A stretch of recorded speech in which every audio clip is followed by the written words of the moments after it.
सरकार जिम्मेदार है पूरी तरीके से। जो आज देश में महामारी का प्रकोप है, भारत वो देश है जिस देश में सबसे ज़्यादा ऑक्सीजन पैदा होती है। आज उसी देश के पास ऑक्सीजन नहीं है।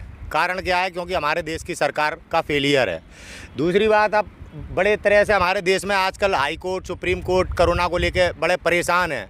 जब ये महामारी ने हमारे देश में आगाज़ किया था और देश के विपक्ष के नेता राहुल गांधी जी ने भी आगाह किया था, तब दुर्भाग्यपूर्ण तरीके से कोर्ट ने कभी भी संज्ञान नहीं लिया। जब तबलीगी जमात के नाम पर इस देश में मुसलमानों के ऊपर सरकार अत्याचार कर रही थी, तब कोर्ट कहाँ था मेरे देश का? ये हाई कोर्ट वगैरह सो रहे थे क्या?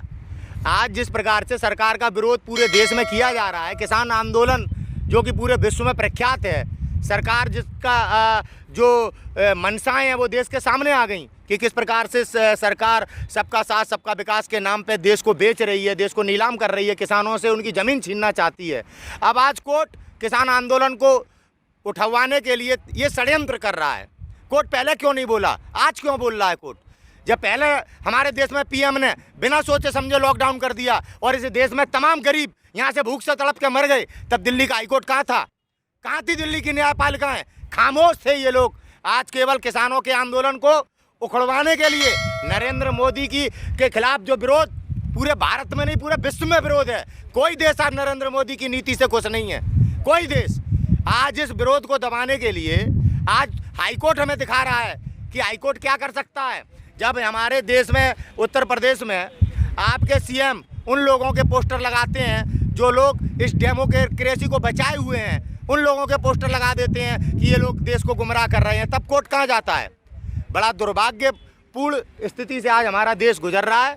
हमारे देश के नागरिकों को आज गंभीरता से चिंतन करना चाहिए। सत्ता पे आज वो लोग हैं जो हमारी आज़ादी के खिलाफ थे। उत्तर प्रदेश के जो सीएम है योगी आदित्यनाथ, वो तो बोल रहे हैं कि उत्तर प्रदेश में किसी भी प्रकार की कमी नहीं हुआ, ऑक्सीजन, बेड, हॉस्पिटल सब कुछ सही है। ये लोग भगवा धारण करके हमारे देश में हिंदुओं को गुमराह करके आज ये परिस्थितियां लाई हैं देश में कि शमशान घाट में आज लोग जलाने के लिए जगह नहीं है, ना कब्रिस्तान में। किस प्रकार से आज युवा बेरोजगार है, किस प्रकार से आज हमारे देश की बेटियां असुरक्षित हैं, उसके जिम्मेदार हैं आदित्यनाथ योगी जैसे नेता जो भगवा धारण करके ये नरसिंहानंद जैसे लोग। ये नहीं समझिए आप ये लोग किस प्रवृत्ति के हैं। 300 बच्चे ऑक्सीजन के अभाव में जब ये सीएम बना था तब गोरखपुर के हॉस्पिटल में मर गए थे और अभी भी कल या परसों में फिर मरे हैं। ये बातें देश नहीं चला सकती। देश चलाने के लिए विजन चाहिए, देश चलाने के लिए आदमी में कुछ होना चाहिए। जैसे मनमोहन सिंह जी थे, ठीक है, बातों से और इनके मंच पे भाषण देने से देश नहीं चलता है। विपक्ष में रह के नोट जीडीपी बड़ी आती थी इनको, विपक्ष में रह के बेरोजगारी दिखाई देती थी इनको, कानून व्यवस्था दिखाई देती थी इनको। आज सत्ता में बैठकर नरेंद्र मोदी खुद भ्रष्टाचार कर रहे हैं। नरेंद्र मोदी आज देश को किन परिस्थितियों में लेके आए हैं, अपने आप को बचाने के लिए नरेंद्र मोदी आज गरीबों का नरसंहार कर रहे हैं। ये दुखद है देश के लिए। ऐसा प्रधानमंत्री कभी देश को नहीं मिला जैसा आज हिंदुत्व के नाम पे देश ने चुना है। 300 जो बच्चे मरे थे तो वहाँ पर डॉक्टर कफील के ऊपर आरोप लगाया था कि उन्होंने ही उसकी कमी की वजह से मारा है, लेकिन जब वो डॉक्टर कफील कह रहे थे कि ऑक्सीजन की कमी है तो उस वक्त बात मान नहीं रहे थे। हाँ, तो वो सच्चाई डॉक्टर कपिल ने की थी, तो उनको किस प्रकार से आदित्यनाथ योगी ने झूठा मुकदमा लगा के बंद किया था। ये भी अपराधी 28 मुकदमे अपने माफ कराए हैं इसने। अजय बिष्ट ने नाम बदल के आदित्यनाथ योगी बन गया, बहरूपिया है ये। समझना पड़ेगा देश के हिंदुओं को कि हमें बेवकूफ़ बनाया जा रहा है। हिंदुओं के देश को आज किन परिस्थितियों में ला दिया गया। समझना पड़ेगा देश के नागरिकों को कि किस तरह की गंदी राजनीति आज देश में की जा रही है, हिंदुत्व के नाम पे, धर्म के नाम पे। समझना पड़ेगा। आदित्यनाथ योगी ने सच कब बोला? आज भी हमारे उत्तर प्रदेश की कितनी बदहाली है। लॉकडाउन हमारे देश में समस्या का समाधान नहीं है।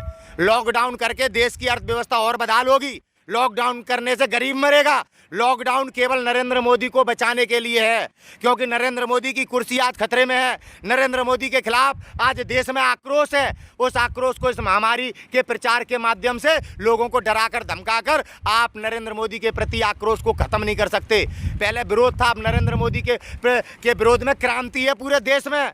बच्चा बच्चा नरेंद्र मोदी से परेशान है, युवा परेशान, बेटियां परेशान, महिलाएं परेशान। अब कौन है नरेंद्र मोदी के सपोर्ट में? कुछ वो मुट्ठी भर लोग जिन्होंने अपने जमीर बेच रखे हैं, उद्योगपति, केवल वो उद्योगपति जो देश खरीद रहे हैं। आप बोल रहे हैं कि लॉकडाउन की जरूरत नहीं है, लेकिन जो लोग जिन लोगों की जानें जा रही है उनकी जान कैसे बचाई जा सकती है? तो लॉकडाउन समस्या का समाधान है क्या?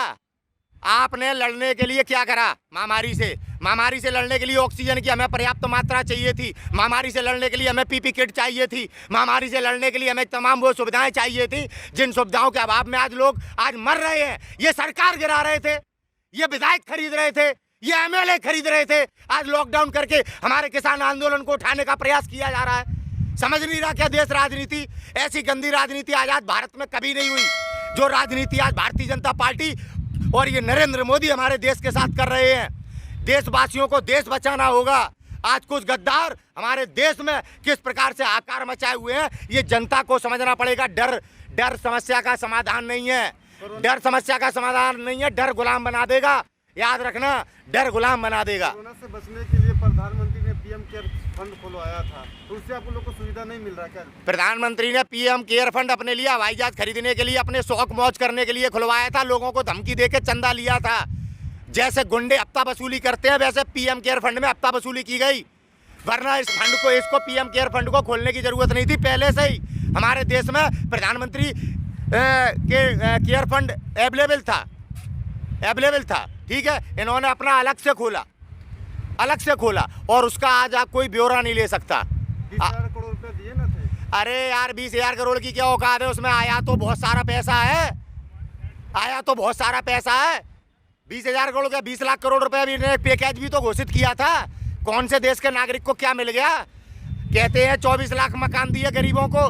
जो मोदी के साथ जिस बुढ़िया का फोटो लगाया उससे कोई मिला भी नहीं।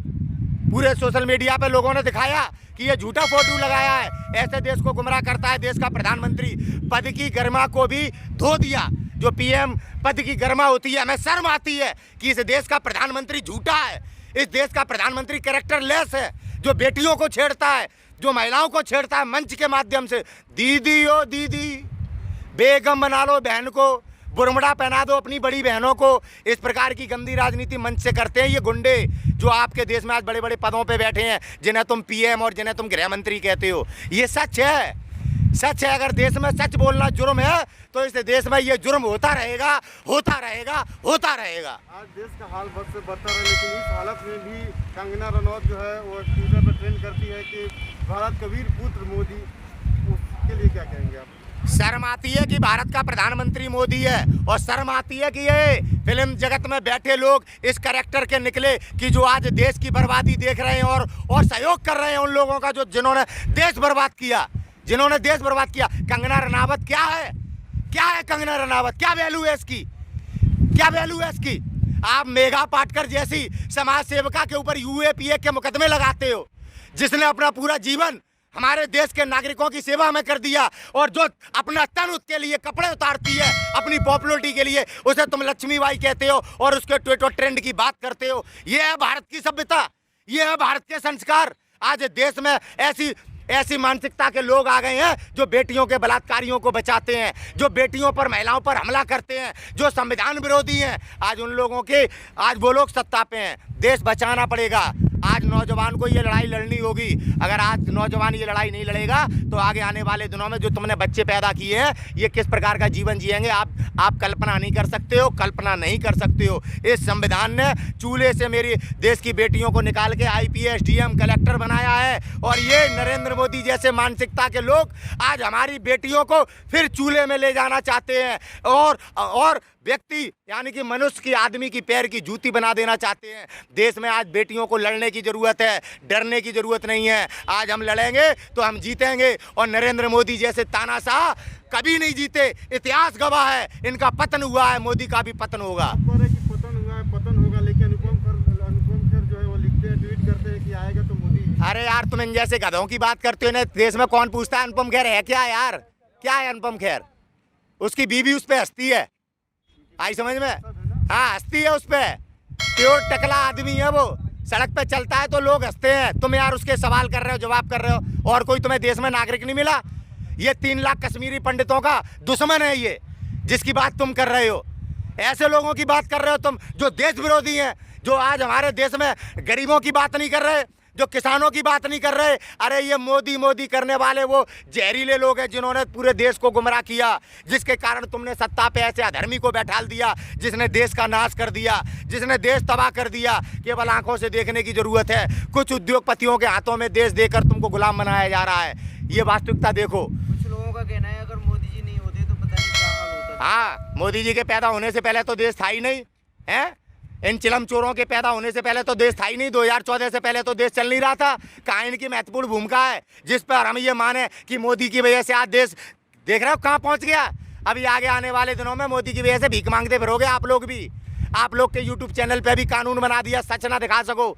सच के खिलाफ चलने वाला आदमी है, झूठा आदमी है। अपनी पत्नी को धोखा दिया, देश को धोखा दिया, पार्टी को धोखा दिया, 140 करोड़ देशवासियों के साथ धोखा किया। उसका नाम है नरेंद्र दामोदर दास मोदी। इसकी बात करते हो। अरे दुर्भाग्य, ये देश का प्रधानमंत्री है। दुर्भाग्य, ये देश का प्रधानमंत्री है। और उससे बड़ा दुर्भाग्य है कि आज देश का सिस्टम ऐसे करप्ट आदमी के तले दबा हुआ है और जिसकी कीमत पूरा देश चुका रहा है, गरीब चुका रहा है, किसान चुका रहा है, नौजवान चुका रहा है।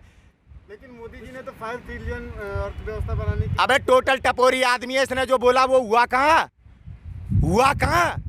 इसके खिलाफ सच बोलो तो कोरोना के नाम पे देश को डरा रहा है। ये राष्ट्रवाद, ये राष्ट्रवाद। सेना के सिपाही ने इसके खिलाफ पर्चा भरा, उसका पर्चा रिजेक्ट करवा दिया।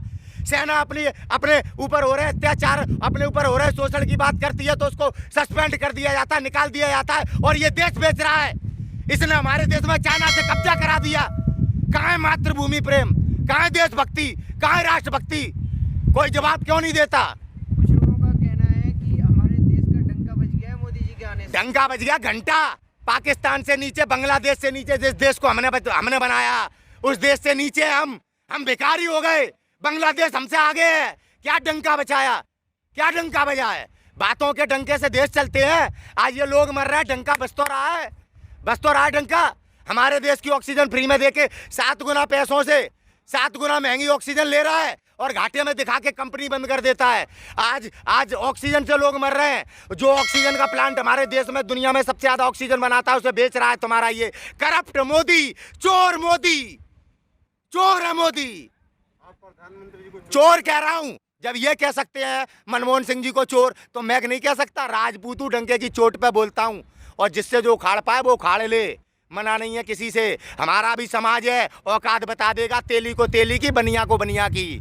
अंत में आप देश की जनता से क्या कहेंगे इस महामारी में? अंत में देश की जनता से यही कहूंगा, देश बचाने के लिए कहाँ गई हिम्मत?